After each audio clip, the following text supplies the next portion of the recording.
नमस्कार, स्वागत है आप सभी का आज की खबर में। मैं हूं प्रीति सिंह। अगले आधे घंटे में देखेंगे देश, दुनिया, समाज, राजनीति और आपके लिए जरूरी हर बड़ी खबर। आइए शुरुआत करते हैं हेडलाइंस के साथ। प्रधानमंत्री की अध्यक्षता में कैबिनेट बैठक, किसानों के हित में हुए कई बड़े फैसले। रबी 2025-26 के लिए 37,952 करोड़ की उर्वरक सब्सिडी को मंजूरी। केंद्रीय कर्मचारियों के लिए 8वें वेतन आयोग के कार्यक्षेत्र और नियम शर्तों को मंजूरी।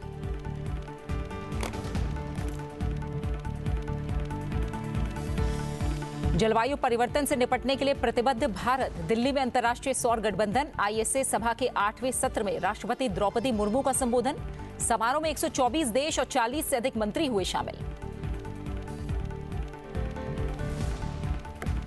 उपराष्ट्रपति बनने के बाद CP राधाकृष्णन का पहला तमिलनाडु दौरा। कोयम्बटूर सिटीजन फोरम में कहा, उद्योग जगत में श्रमिक और कृषि क्षेत्र में किसान देश के विकास की रीढ़। शांतलिंगा रामासामी आदिगलर के शताब्दी समारोह में हुए शामिल।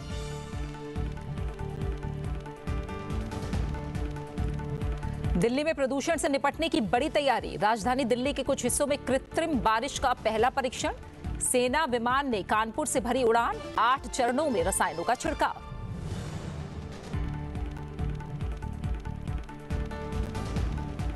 और चक्रवात मोन्था का कहर। आंध्र प्रदेश में भारी बारिश और तेज हवाओं से दहशत। विशाखापट्टनम हवाई अड्डे से सभी 32 उड़ानें रद्द। ओडिशा और तेलंगाना के पूर्वी तट पर सावधानी बरतने की सलाह। मछुआरों की समुद्र में नहीं जाने की हिदायत।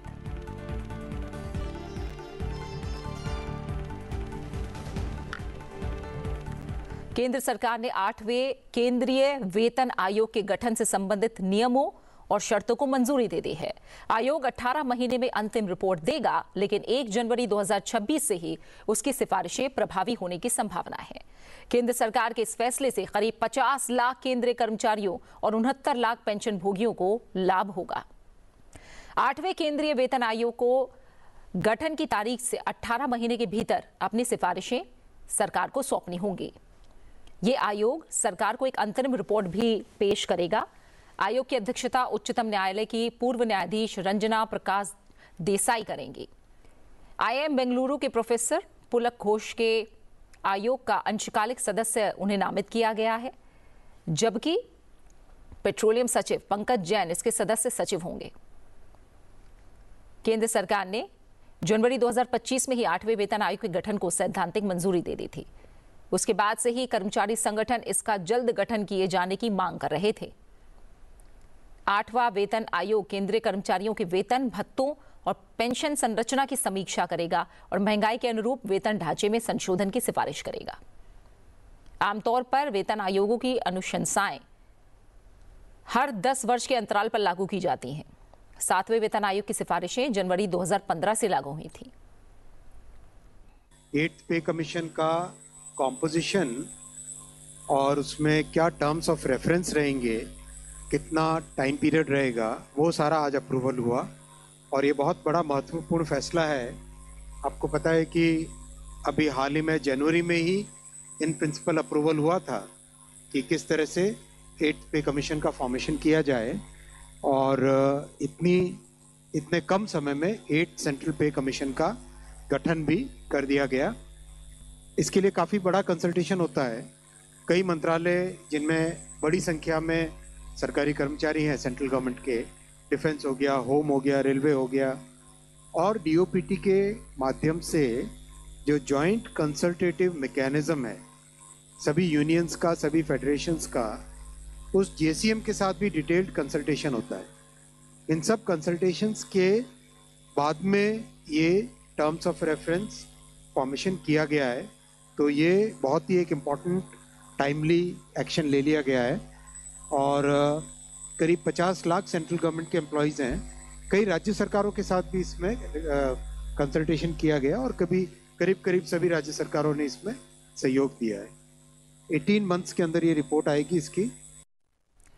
देश के करोड़ों किसानों के लिए बड़ी राहत की खबर आई है। रबी फसलों की बुआई के महत्वपूर्ण समय से ठीक पहले प्रधानमंत्री नरेंद्र मोदी की अध्यक्षता में केंद्रीय मंत्रिमंडल ने अहम फैसला लेते हुए किसानों को बड़ा तोहफा दिया। केंद्रीय मंत्रिमंडल ने चालू 2025-26 रबी सत्र के लिए गैर यूरिया उर्वरकों, फास्फोरस और सल्फर पर 37,952 करोड़ रुपए की सब्सिडी को मंजूरी दी है। प्रधानमंत्री नरेंद्र मोदी की अध्यक्षता में मंत्रिमंडल ने चालू रबी सत्र के लिए फॉस्फेट सब्सिडी को 43.60 रुपए प्रति किलोग्राम यानी 43 रुपए 60 पैसे प्रति किलोग्राम से बढ़ाकर 47 रुपए 96 पैसे प्रति किलोग्राम कर दिया है। इसी तरह सल्फर की सब्सिडी 1 रुपए 77 पैसे प्रति किलोग्राम से बढ़ाकर 2 रुपए 87 पैसे प्रति किलोग्राम कर दी गई है। दूसरी तरफ नाइट्रोजन 43 रुपए 2 पैसे प्रति किलोग्राम और पोटाश के लिए सब्सिडी दर 2 रुपए 38 पैसे प्रति किलोग्राम पर बरकरार है। ये 2025 रबी के लिए स्वीकृत सब्सिडी पिछले वर्ष की तुलना में लगभग 14,000 करोड़ रुपए ज्यादा है। पिछले रबी सत्र के दौरान सब्सिडी लगभग 24,000 करोड़ रुपए थी। पोषक तत्व आधारित सब्सिडी योजना के तहत सब्सिडी दर, आयात मूल्य और पोषक तत्वों की आवश्यकता, सब्सिडी का बोझ और एमआरपी जैसे अन्य कारकों को ध्यान में रखकर तय की गई है। सब्सिडी दरें 1 अक्टूबर से लागू होंगी। पोषक तत्व आधारित सब्सिडी योजना केंद्र सरकार की एक पहल है, जिसके तहत गैर यूरिया उर्वरकों, विशेष रूप से नाइट्रोजन, फॉस्फेट, पोटाश और सल्फर पर सब्सिडी दी जाती है। सरकार उर्वरक निर्माताओं और आयातकों के माध्यम से किसानों को सब्सिडी वाले मूल्यों पर डीएपी सहित फॉस्फेटिक और पोटाशिक उर्वरकों के 28 ग्रेड उपलब्ध करा रही है, ताकि किसानों को सस्ती कीमतों पर उर्वरक उपलब्ध कराए जा सके। आज जो फैसला लिया गया है वो है जो हमारे न्यूट्रिएंट बेस्ड सब्सिडी स्कीम, उसके अंडर पी और के, वैसे पीके का कुछ और भी मतलब होता है, लेकिन यहाँ पी और के, फॉस्फोरस और पोटैश और सल्फर, इसकी जो 28 ग्रेड्स ऑफ पीएनके फर्टिलाइजर हैं, उन सबका सब्सिडी का प्रोग्राम आज अप्रूव हुआ। और जैसा आपने पहले भी पिछले कैबिनेट ब्रीफिंग्स में देखा है, जो बड़े फैक्टर्स हैं, इंटरनेशनल प्राइसेस कितने हैं, किस तरह से कॉस्ट पे इम्पैक्ट आ रहा है, किस तरह से डिलीवर्ड प्राइसेस हमारे होते हैं, ओवरऑल सारे फैक्टर्स को मिला के जो बैलेंस्ड यूज़ करने के हिसाब से जो डिसाइड होता है वो आज डिसाइड किया गया है। और फॉस्फोरस, पोटैश और सल्फर के रुपीस पर किलोग्राम, नाइट्रोजन का भी NPKS, इनका रुपीस पर किलोग्राम के ये प्राइसेस डिसाइड हुए। P और S न्यूट्रिएंट्स हैं जो कि इसमें रबी में काफ़ी बड़ी मात्रा में यूज़ होते हैं, उसके प्राइस करीब 1 to 10% हायर है compare to the previous prices, subsidy actually. Then cabinet approved about 37,952 crore rupees का इसका जाएगा टोटल आउटगो, और 1 अक्टूबर 2025 से ये रेट्स एप्लीकेबल हो जाएंगे। DAP और TSP, ट्रिपल सुपर फॉस्फेट और डाई अमोनियम फॉस्फेट, ये दोनों सबसे बड़े हाईली कंज्यूम्ड फर्टिलाइजर के कंपाउंड्स हैं। इनका करीब 60% इन दोनों का कम होता है कंजम्पशन। इन दोनों के लिए एक स्पेशल पैकेज भी रखा गया है, जिससे कि जो फार्मर्स को, किसानों को जो रेट मिले वो रेट बिल्कुल कांस्टेंट रहे, वो बिल्कुल न बढ़े। राष्ट्रपति द्रौपदी मुर्मू ने जलवायु परिवर्तन से निपटने के लिए तत्काल और ठोस कदम उठाने की आवश्यकता पर जोर दिया है। उन्होंने कहा कि समस्या से पूरी दुनिया प्रभावित हो रही है। दिल्ली में अंतर्राष्ट्रीय सौर गठबंधन ISA सभा के 8वें सत्र को उन्होंने संबोधित किया और कहा कि भारत जलवायु परिवर्तन से निपटने के लिए प्रतिबद्ध है। इस दिशा में दृढ़ कदम भारत उठा रहा है। उन्होंने ये भी कहा कि भारत और दुनिया भर की सभ्यताएं लंबे समय से सूर्य को जीवन और ऊर्जा के परम स्रोत के रूप में मानती रही हैं। I am happy to join you all at the 8th session of the International Solar Alliance Assembly today. As the host country and the current president of the ISA Assembly, India takes great pride in bringing together the member countries on the common platform. The ISA stands as a symbol of humanity's shared aspiration to harness solar energy as a source of inclusion, dignity, and collective prosperity. Since ancient times, civilizations in India and across the world have revered the sun as the ultimate source of life and energy. This morning, as part of Chhath Puja celebrations, devotees in various parts of India offered arghya to the rising sun and prayed for the well-being and prosperity of their families. Yesterday, I also offered prayers to the setting sun. The sun connects us all, and when treated as a shared resource, it becomes a powerful force for global good. राष्ट्रपति ने कहा कि नवीकरणीय ऊर्जा की स्थापित क्षमता और पवन ऊर्जा के मामले में भारत का चौथा और सौर ऊर्जा उत्पादन में तीसरा स्थान है। उन्होंने कहा कि नवीकरणीय ऊर्जा क्षेत्र में भारत की प्रगति उसकी मजबूत प्रतिबद्धता और सुदृढ़ नीतिगत प्रयासों को दर्शाती है। राष्ट्रपति ने कहा कि भारत की स्थापित सौर क्षमता 120 गीगावाट से अधिक हो गई है और ये 2030 तक 500 गीगावाट का लक्ष्य हासिल करने की दिशा में महत्वपूर्ण कदम है। India ranks fourth in renewable energy installed capacity and also in wind power. It ranks third in solar power generation. Our progress in the renewable energy sector reflects the country's commitment and robust policy framework. It is a matter of pride that the country's installed solar capacity had crossed 120 gigawatt. This is an important step in achieving India's long-term goal of reaching 500 gigawatt of non-fossil capacity by 2030. However, our journey does not end here. By 2050, India aims not only to meet its clean energy targets, but also to become a hub that aggregates global solar demand and drives innovation, manufacturing and knowledge exchange. इस मौके पर नवीन और नवीकरणीय ऊर्जा मंत्री प्रहलाद जोशी ने कहा कि विश्व के कुछ सबसे बड़ी स्वच्छ ऊर्जा परियोजनाओं में भारत की प्रमुख भागीदारी है। उन्होंने कहा कि स्वच्छ ऊर्जा की दिशा में बढ़ने के मामले में भारत आज केवल एक भागीदार नहीं बल्कि एक अग्रणी देश बन गया है। दुनिया भर के लगभग 124 देश और 40 से अधिक मंत्री इस वैश्विक कार्यक्रम में भाग ले रहे हैं। India is the voice of the global south, and through ISA we are turning that voice into action, helping the nations harness the solar power and share technology. India's renewable tariffs, be it solar, solar plus battery and green ammonia, are among the lowest globally. This reflects our ability to combine the scale with the speed and skill to make clean energy affordable. और अब बढ़ते हैं अगली खबर की तरफ जो जुड़ी है उपराष्ट्रपति सीपी राधाकृष्णन की खास यात्रा से।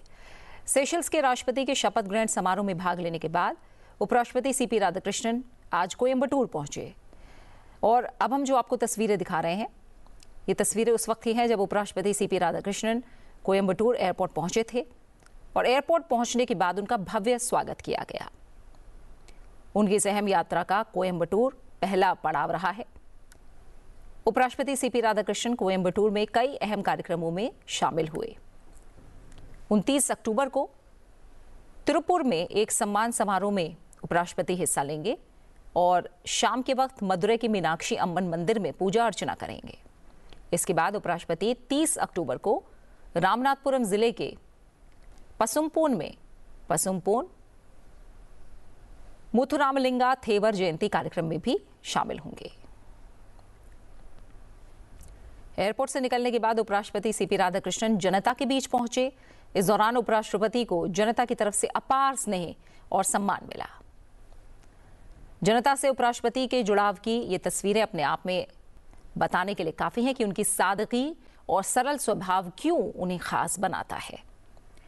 उपराष्ट्रपति को अपने बीच पाकर लोगों में खासा उत्साह देखा गया। कोयम्बटूर में गर्मजोशी भरे स्वागत के लिए उपराष्ट्रपति ने लोगों को धन्यवाद दिया। जनता की तरफ से मिले सम्मान को लेकर उपराष्ट्रपति ने सेवा, निष्ठा और राष्ट्र निर्माण के मूल्यों पर बात की। उन्होंने विकसित भारत के लक्ष्य को हासिल करने के लिए सामूहिक प्रयासों की जरूरत पर जोर दिया। उपराष्ट्रपति ने राष्ट्र की प्रगति में हर क्षेत्र के महत्वपूर्ण योगदान पर भी प्रकाश डाला। उद्योग जगत के नेताओं और राज्य सरकार के प्रतिनिधियों ने उनका गर्मजोशी से स्वागत किया।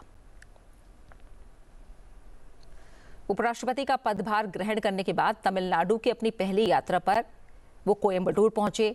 खास दिन था तो इस दिन कुछ खास भी हुआ। उनकी इस यात्रा का फायदा श्रमिकों और उद्योगों को मिलेगा। श्रमिकों और उद्योगों के फायदे के लिए अब एर्नाकुलम बेंगलुरु वंदे भारत ट्रेन तमिलनाडु के 4 कपड़ा केंद्रों पर रुकेगी। उन्होंने कहा कि ये ट्रेन सेवा जल्द शुरू होगी। उपराष्ट्रपति ने हवाई अड्डे का विस्तार करने का भी समर्थन किया ताकि क्षेत्र का विकास और बढ़ सके। उन्होंने ये भी कहा कि खेती और उद्योग दोनों मिलकर क्षेत्र को आगे बढ़ाते हैं। बिना उद्योग के कृषि समृद्ध नहीं हो सकती। उन्होंने कहा कि दोनों एक दूसरे के पूरक हैं। औद्योगिक विकास के बिना कृषि समृद्ध नहीं हो सकती।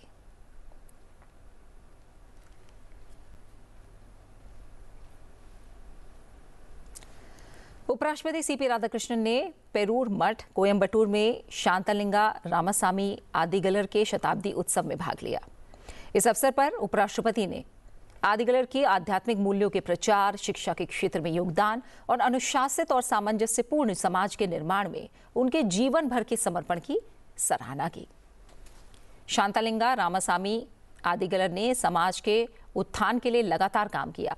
खासतौर पर कई शैक्षणिक संस्थानों की स्थापना की और गरीब पृष्ठभूमि के छात्रों को जीवन में आगे बढ़ने में मदद की। इसके अलावा उपराष्ट्रपति सीपी राधाकृष्णन ने town hall corporation building Coimbatore में महात्मा गांधी की प्रतिमा पर फूलों को अर्पित किया और राष्ट्रपिता को भावपूर्ण श्रद्धांजलि भी अर्पित की। इस अवसर पर उपराष्ट्रपति ने राष्ट्रपिता की सादगी, अहिंसा और सेवा के आदर्शों को याद किया।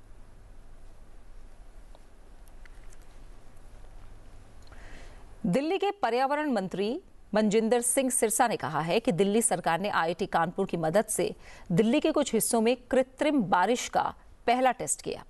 इसका मतलब है कि वो टेक्नोलॉजी से बादल बनाकर या उन्हें सक्रिय करके बारिश कराने की कोशिश हो रही है। उन्होंने बताया कि आगे के कुछ दिनों में ऐसे और टेस्ट किए जाएंगे।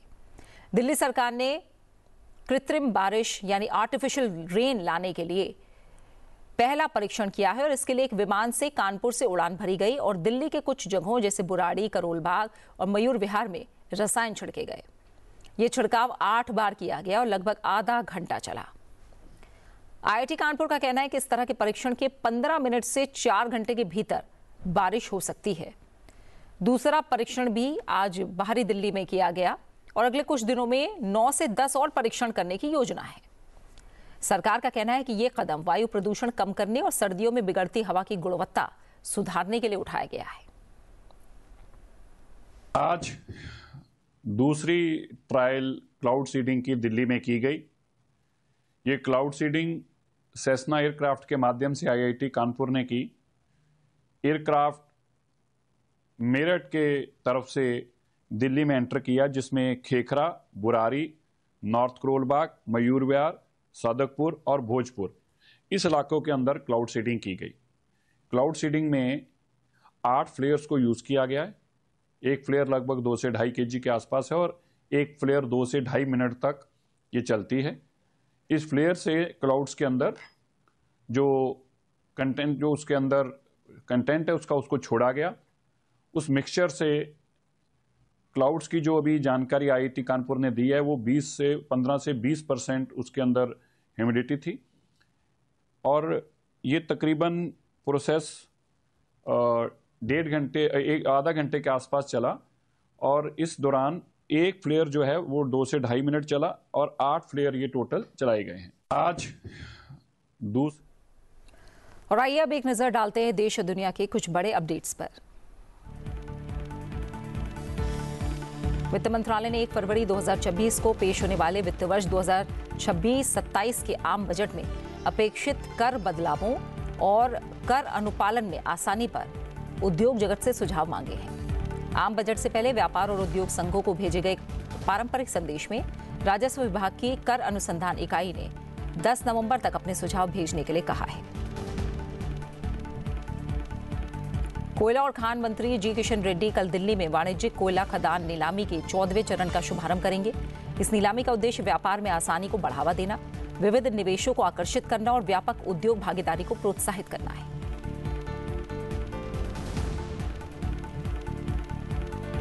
नौसेना प्रमुख एडमिरल दिनेश के त्रिपाठी ने हिंद प्रशांत क्षेत्र में क्षेत्र विशिष्ट पहलों और समुद्री क्षमता में वृद्धि की आवश्यकता पर बल दिया है। आज दिल्ली में हिंद प्रशांत क्षेत्रीय संवाद को उन्होंने संबोधित किया और कहा कि समुद्री क्षेत्र में क्षमता निर्माण स्पष्ट होनी चाहिए, जिसे पतवारों, एयरफ्रेम, बंदरगाहों, रसद श्रृंखलाओं और औद्योगिक पारिस्थितिकी प्रणालियों के संदर्भ में व्यक्त किया जाना चाहिए, जो किसी राष्ट्र की समुद्र में उपस्थिति और दृढ़ता बनाए रखने की क्षमता को मजबूत करेगा।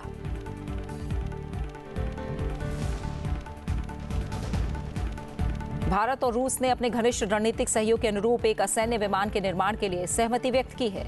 एरोस्पेस क्षेत्र की प्रमुख सरकारी कंपनी हिंदुस्तान एरोनॉटिक्स लिमिटेड ने SJ-100 विमान के निर्माण के लिए रूस की सरकार के नियंत्रण वाली यूनाइटेड एयरक्राफ्ट कॉरपोरेशन के साथ एक समझौते पर हस्ताक्षर किए हैं। समझौते पर मॉस्को में हस्ताक्षर किए गए। देश का औद्योगिक उत्पादन विनिर्माण क्षेत्र के अच्छे प्रदर्शन के दम पर सितंबर में 4% बढ़ा है। औद्योगिक उत्पादन सूचकांक के संदर्भ में मापा गया औद्योगिक उत्पादन सितंबर 2024 में 3.2% बढ़ा था। विनिर्माण क्षेत्र का उत्पादन सितंबर 2025 में 4.8% बढ़ा, जबकि सितंबर 2024 में 4% बढ़ा था। बिजली उत्पादन में सितंबर 2025 में 3.1% की वृद्धि हुई। अमेरिका में संघीय सरकार के दूसरे सबसे लंबे शटडाउन को समाप्त करने का दबाव अब बढ़ता जा रहा है। लाखों अमेरिकी खाद्य सहायता खोने, सरकारी कर्मचारियों को वेतन न मिलने और हवाई अड्डों पर बढ़ती देरी जैसी कठिनाइयों का सामना कर रहे हैं। कर्मचारी संघ American federation of government employees के अध्यक्ष एवरेट केली ने कांग्रेस से तुरंत वित्त पोषण विधेयक पारित करने की अपील की, ताकि कर्मचारियों को पूरा वेतन दिया जा सके। भारत की वनडे टीम के उपकप्तान श्रेयस अय्यर को सिडनी के एक अस्पताल की ICU से बाहर स्थानांतरित कर दिया गया है। उनकी हालत स्थिर है, जिससे उनके स्वास्थ्य को लेकर चिंता कम हो गई है। उन्हें स्प्लीनिक रप्चर में पसली में चोट के कारण अस्पताल में भर्ती कराया गया था। सिडनी में खेले गए तीसरे एक दिवसीय अंतर्राष्ट्रीय क्रिकेट मैच के दौरान हर्षित राणा की गेंद पर एलेक्स कैरी का मुश्किल कैच लेने की कोशिश में अय्यर को बाईं पसली के नीचे हिस्से में चोट लगी थी।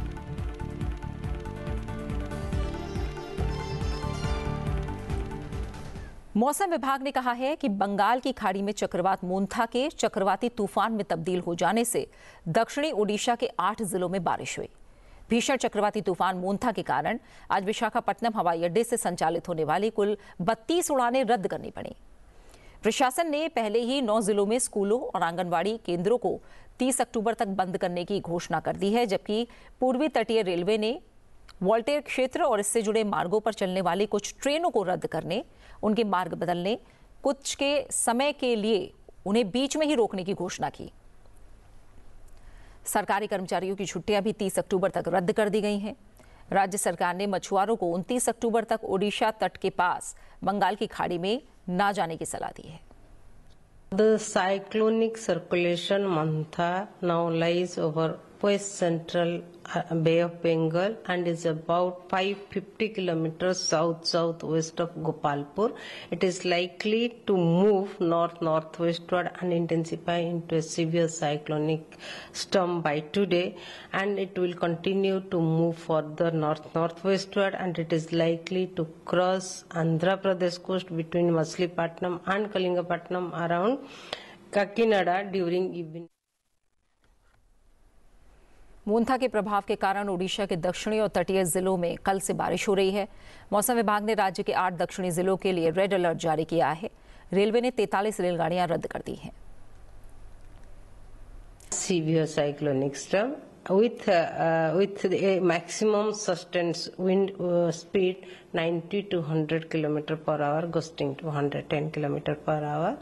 And for the Odisha state, the red color warning is issued for the Ganjam, Gajpati, Rayagada, Koraput, Malkanagiri, Nabarangpur and Kalahandi district, and where rain will be there, even strong wind will be there. So it is advised for the common people during the activity or during the strong wind or heavy rain, they should be indoor. Andhra Pradesh में चक्रवात मोंथा का असर ज्यादा देखने को मिलेगा। इसके कारण 3,778 गांव में भारी बारिश होने की आशंका है। मोंथा पर एक समीक्षा बैठक के दौरान आंध्र प्रदेश के मुख्यमंत्री एन चंद्रबाबू नायडू ने अधिकारियों को लोगों को वास्तविक समय में सूचित करने का निर्देश दिया। उन्होंने कहा कि चक्रवात को लेकर चिंता करने की कोई जरूरत नहीं। उन्होंने सभी को सतर्क रहने की सलाह दी। कई तटीय जिलों में समुद्र में 4.7 मीटर ऊंची लहरें उठने की चेतावनी जारी की गई। पूर्वी गोदावरी और नेल्लौर जिलों में समुद्री लहरों का अलर्ट जारी किया गया है। चक्रवात मोंथा के आंध्र प्रदेश की ओर बढ़ने के मद्देनजर तमिलनाडु के बंदरगाहों के लिए तूफान की चेतावनी जारी की गई है। चक्रवात मोंथा के भीषण चक्रवाती तूफान में तब्दील होने पर तमिलनाडु के तिरुवल्लुर जिले में भारी बारिश होने की आशंका है। चेन्नई में बारिश के कारण मंगलवार को स्कूलों में छुट्टी घोषित कर दी गई। केंद्रीय मंत्री अश्विनी वैष्णव ने चक्रवात मोंथा के लिए रेलवे की तैयारियों की समीक्षा की। इस तूफान के मंगलवार को आंध्र प्रदेश, ओडिशा और तेलंगाना के तटीय क्षेत्रों से टकराने की आशंका जताई गई थी। और आइए अब देखते हैं देश के अलग अलग राज्यों से जुड़ी अहम खबरें। उत्तर प्रदेश के मुख्यमंत्री योगी आदित्यनाथ ने कहा है कि भारत की सनातन विरासत में सिख गुरुओं ने अविस्मरणीय योगदान दिया है। लखनऊ में चरण सुहावे गुरुचरण यात्रा के तहत पहुंचने पर पवित्र जोड़ा साहिब का भव्य स्वागत किया गया। ये यात्रा सिख समुदाय की आस्था का प्रतीक है, जो 10वें सिख गुरु श्री गुरु गोविंद सिंह जी और माता साहिब कौर के पूजनीय जोड़ा साहिब से जुड़ी है, जिन्हें सिख भक्ति के सबसे पवित्र प्रतीकों में से एक माना जाता है। उत्तराखंड के मुख्यमंत्री पुष्कर सिंह धामी ने खटीमा में पूर्णागिरि मेले के लिए CSR के तहत चंपावत जिला प्रशासन को रैकेट और प्लान इंडिया द्वारा प्रदान की गई मोबाइल शौचालय वैन को हरी झंडी दिखाकर रवाना किया। इन 6 वैन में 4 महिला और 4 पुरुष शौचालयों के साथ 2 चेंजिंग रूम भी हैं। इस पहल का मुख्य उद्देश्य पूर्णागिरि मेले में आने वाले श्रद्धालुओं की भारी संख्या को देखते हुए स्वच्छता और जन स्वास्थ्य को बढ़ावा देना है। अगरतला में त्रिपुरा के मुख्यमंत्री डॉक्टर माणिक साहा ने 11 सरकारी कॉलेजों में वाईफाई सुविधा का उद्घाटन किया। साथ ही मुख्यमंत्री युवा योग योजना लॉन्च की गई।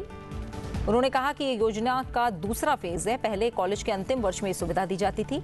अब हमने निर्णय लिया है कि कॉलेज के पहले वर्ष से ही ये सुविधा दी जाएगी। दिल्ली उच्च न्यायालय में आज 3 नए न्यायाधीशों ने शपथ ली। न्यायमूर्ति दिनेश मेहता, न्यायमूर्ति अवनीश जिंगन और न्यायमूर्ति चंद्रशेखरन सुधा ने पद की शपथ ली। मुख्य न्यायाधीश देवेंद्र कुमार उपाध्याय ने नए न्यायाधीशों को पद की शपथ दिलाई। न्यायमूर्ति मेहता और न्यायमूर्ति जिंगन को राजस्थान उच्च न्यायालय से दिल्ली स्थानांतरित किया गया था, जबकि न्यायमूर्ति सुधा केरल उच्च न्यायालय में न्यायाधीश थी। दिल्ली में आज भी धुंध रही और बादल छाए रहे। शहर का वायु गुणवत्ता सूचकांक 305 रहा, जो बेहद खराब श्रेणी में आता है। दिल्ली का 24 घंटे का औसत वायु गुणवत्ता सूचकांक 301 रहा था।